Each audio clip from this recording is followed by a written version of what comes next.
EWS को 10% आरक्षण पर संविधान में 103वां संशोधन किया गया था। 2019 में मोदी सरकार संविधान में 103वां संशोधन लेकर आई थी, जिसमें आर्थिक रूप से पिछड़े सामान्य वर्ग के लोगों को 10% का जो आरक्षण है उसका प्रावधान किया गया था। सुप्रीम कोर्ट में 40 से ज्यादा याचिकाएं इसके खिलाफ दर्ज हुई थी, जहां सुप्रीम कोर्ट ने 27 सितंबर को अपना फैसला सुरक्षित रख लिया था और अब इस मामले में संभावित है कि जल्द ही फैसला आ जाएगा, जिसका इंतजार किया जा रहा है। जो लगातार याचिकाएं जा रही थी उन्हें एक साथ सुना गया और इस मामले में अब इसकी संवैधानिकता क्या बनी रहेगी, क्या ये संवैधानिकता के अनुरूप फैसला है, इसे सुनवाई में जजेस के द्वारा इसको परखा गया है और इसके बाद क्या फैसला यहां जजेस का होगा, इसी पर सबकी निगाहें टिकी हुई है।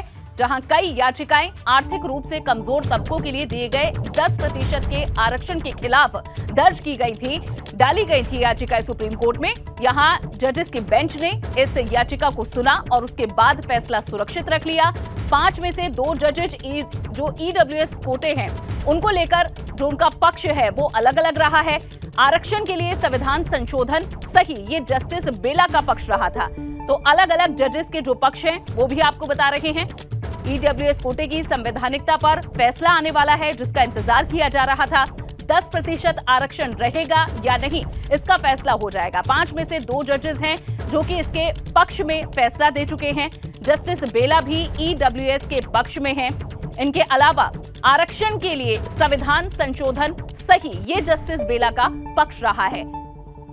तो जहां पक्ष है वो भी बटा हुआ नजर आया है। 5 जजेस की ये बेंच रही थी, जिसमें जस्टिस यूयू ललित का नाम भी शामिल है। उन्होंने भी इस मामले में सुनवाई की है। अब जस्टिस अपना फैसला पढ़ रहे हैं और इसके बाद जो फैसला है वो सबके सामने होगा। लेकिन सवाल यही बना है कि क्या ईडब्ल्यूएस के लिए जो 10% आरक्षण दिया गया था, क्या वो बरकरार रहेगा या नहीं। मोदी सरकार में फैसला हुआ था 10% आरक्षण 103वें संशोधन के बाद लाया गया था। 2019 में मोदी सरकार ने ये 103वां संशोधन किया था, जिसके अंतर्गत आर्थिक रूप से जो पिछड़े सामान्य वर्ग के लोग हैं उन्हें 10% का आरक्षण दिया गया और इसे चैलेंज सुप्रीम कोर्ट में किया गया। इस बाबत 40 से ज्यादा याचिकाएं दायर की गई थी।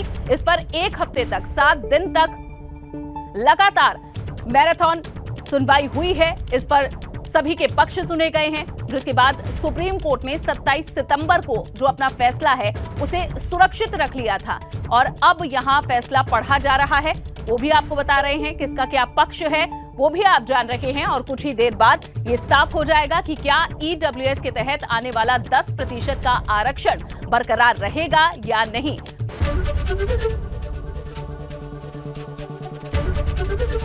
एबीपी गंगा, खबर आपकी, जुबान आपकी।